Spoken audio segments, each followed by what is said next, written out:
Le Nobel de littérature a sacré jeudi le romancier Abdulrazak Gurnah, né à Zanzibar mais en exil au Royaume-Uni depuis un demi-siècle, pour ses récits sur l'époque coloniale et post-coloniale en Afrique de l'Ouest et les tourments de réfugiés coincés entre deux mondes.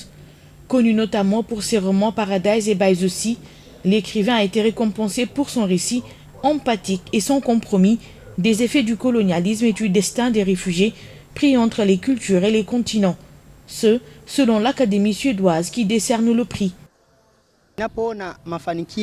Cela encouragera également beaucoup de jeunes auteurs du pays à continuer à travailler dur pour qu'un jour, nous puissions nous aussi obtenir un prix similaire.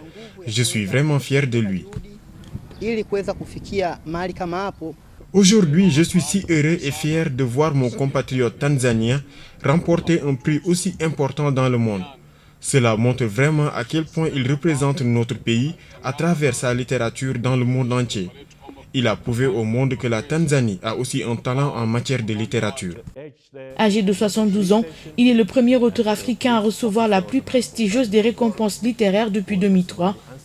Ayant des origines dans la péninsule arabique par sa famille, il a fui Zanzibar, un archipel de l'océan Indien, pour l'Angleterre à la fin des années 60. La minorité arabe était alors opprimée. Quelques années après l'indépendance et la formation de la Tanzanie, Abdulrazak Gurnah n'a remis les pieds à Zanzibar qu'en 1984, au chevet de son père mourant. Au cours du premier entretien qu'il a accordé à la Fondation Nobel, le lauréat a appelé l'Europe à modifier son regard sur les réfugiés d'Afrique et la crise migratoire.